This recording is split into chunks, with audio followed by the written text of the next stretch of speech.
करोड़ों दर्शकों का मिल रहा साथ। एमपी की बात एमपी न्यूज के साथ। नमस्कार, आप देख रहे हैं एमपी न्यूज और मैं हूं आपके साथ साक्षी जैन। अमरवाड़ा विधानसभा चुनाव को लेकर चुनावी रण तैयार हो गया है। भाजपा और गोंडवाना गणतंत्र पार्टी ने अपने धुरंधरों को चुनावी दंगल में उतार दिया है। ऐसे में अब कांग्रेस किस चेहरे पर दांव चलेगी, इसको लेकर भी अभी सस्पेंस बरकरार है। जिसकी अधिक जानकारी के लिए हमारे साथ हमारे संवाददाता संदीप नागर जुड़ गए हैं। संदीप, अमरवाड़ा को लेकर भाजपा की क्या कुछ रणनीति सामने आ रही है? देखिए, निश्चित ही छिंदवाड़ा में हाल ही दिनों में हुए लोकसभा चुनाव में एक बार फिर कमलनाथ के गढ़ में भारतीय जनता पार्टी ने बड़ी सेंधमारी की है।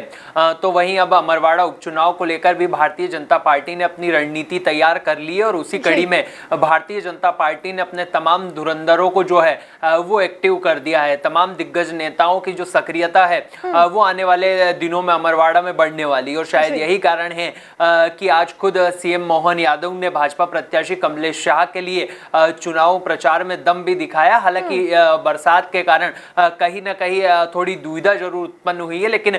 खुद सीएम मोहन यादव ने अमरवाड़ा में एक बार फिर कमलनाथ को आउट करने के लिए मैदान संभाल लिया है। हालांकि अभी कांग्रेस की ओर से प्रत्याशी का ऐलान नहीं हुआ है, लेकिन उसके बावजूद भारतीय जनता पार्टी ने बारीकी से अपनी रणनीति बनाते हुए अपना मैदान में तमाम जो चुनावी प्रचार के लिए प्रसार प्रसार करने वाले आएंगे उन तमाम नेताओं की सक्रियता बढ़ा दी और शायद यही कारण है कि पार्टी ने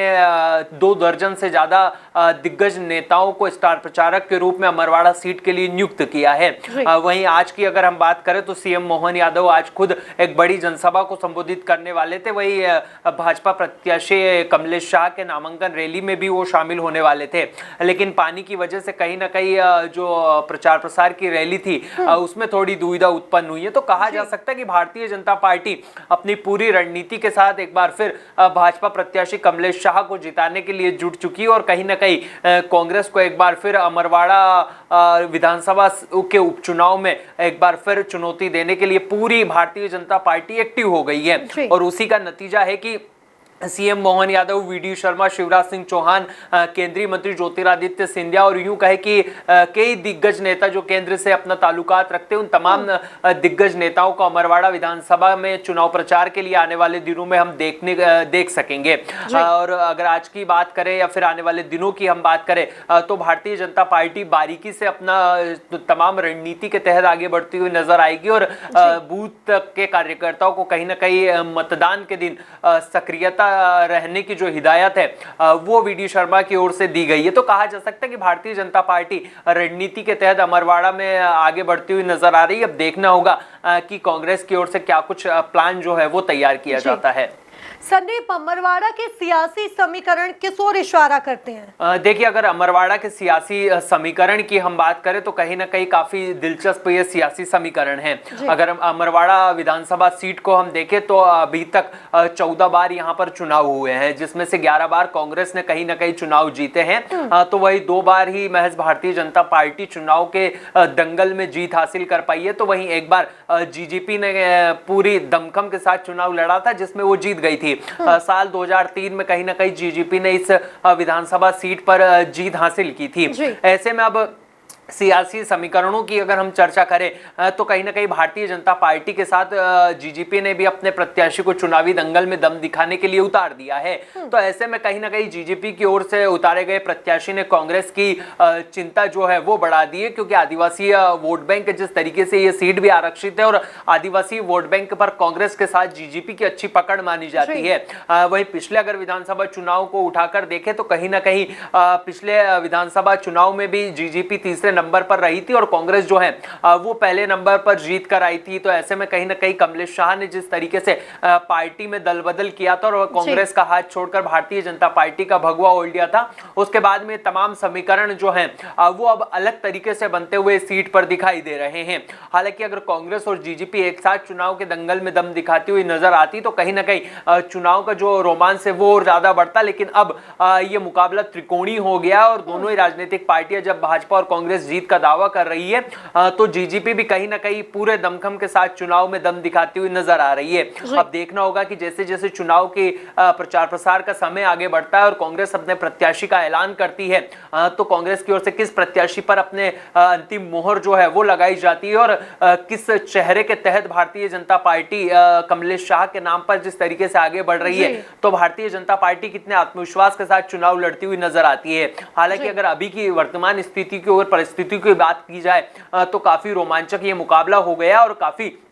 त्रिकोणियों के साथ काफी समीकरणों को बताता हुआ ये मुकाबला नजर आ रहा है। अब देखना होगा कि आदिवासी वोट बैंक किसकी और आशीर्वाद जो है वो देते हुए नजर आते हैं और अमरवाड़ा विधानसभा सीट के उपचुनाव में एक बार फिर कौन अपना दम दिखाता हुआ नजर आता है। जी, क्या लगता है संदीप, कांग्रेस अपने किस चेहरे पर दाव चल सकती है? अगर कांग्रेस के हम बात करें तो जिस तरीके से भारतीय जनता पार्टी ने कमलेश शाह पर भरोसा जताया और उन्होंने जिस तरीके से भारतीय जनता पार्टी का लोकसभा चुनाव से पहले दामन थामा था, तो उसका उपहार जो है वो भारतीय जनता पार्टी ने दे दिया है। गणतंत्र स्वतंत्र पार्टी की ओर से भी लगातार अपने प्रत्याशी को चुनाव के कैंपेन में उतारा गया, तो इस बार भी उन्होंने ज्यादा समय नहीं लेते हुए अपने प्रत्याशी को चुनाव के दंगल में उतार दिया है। वहीं अगर कांग्रेस की हम बात करें तो कांग्रेस के कमलनाथ और प्रदेश के पीसीसी चीफ जीतू पटवारी फूक फूक कर कदम रखते हुए नजर आ रहे हैं और शायद यही कारण है कि कांग्रेस में लंबा विचार विमर्श और मंथन का जो दौर है वो जारी है। हालांकि कमलनाथ की अगर हम बात करें तो कमलनाथ जो है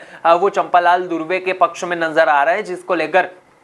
कहीं ना कहीं जिस तरीके से कांग्रेस के पीसीसी चीफ जीतू पटवारी की ओर से भी इशारा किया गया था और 2 सदस्य जो नियुक्त किए गए थे प्रभारी के रूप में, उन्होंने भी कहीं ना कहीं स्थानीय नेताओं से चर्चा की थी, तो उसमें वो नाम जारी है। लेकिन अगर प्रदेश कांग्रेस की बात करें और तमाम दिग्गज नेताओं की बात करें तो वो नवीन मरकाम की ओर इशारा करते हुए नजर आ रहे हैं। अब देखना होगा कि कांग्रेस 2 से 3 दिनों के बाद में किस प्रत्याशी पर अपना अंतिम जो फैसला है वो सुनाता है और किस चेहरे पर दाव चलता है और क्या अगर कमलेश शाह के विपक्ष में अगर कोई मजबूत चेहरा अगर पार्टी देती है तो कहीं ना कहीं यहाँ का जो मुकाबला है वो रोमांचक हो जाएगा। लेकिन अगर इन दोनों चेहरों में से अगर किसी को भी मौका मिलता है तो कहीं ना कहीं वो कमलनाथ की पसंद का जरूर माना जाएगा और कमलनाथ के आशीर्वाद के बिना कहीं ना कहीं कांग्रेस के लिए चुनावी दंगल जो है वो थोड़ा खलल उत्पन्न पैदा कर सकता है, क्योंकि कहीं ना कहीं कमलनाथ का जो गढ़ है वो छिंदवाड़ा माना जाता है। तो ऐसे में अब अगर कांग्रेस को यहाँ से बेड़ा पार अपना करना है तो कहीं ना कहीं कमलनाथ के इशारे पर, कमलनाथ की सहमति के बाद में ही अपने प्रत्याशी का चयन करना होगा। अब देखना होगा कि कांग्रेस किस चेहरे पर दाव चलती है, क्या कुछ नया वर्जन लेकर आती है या फिर कुछ नया प्रत्याशी या फिर नया एक्सपेरिमेंट लेकर आती है, फिर या युवा चेहरे पर दाव चलती हुई नजर आती है, या फिर इन दोनों ही नामों में से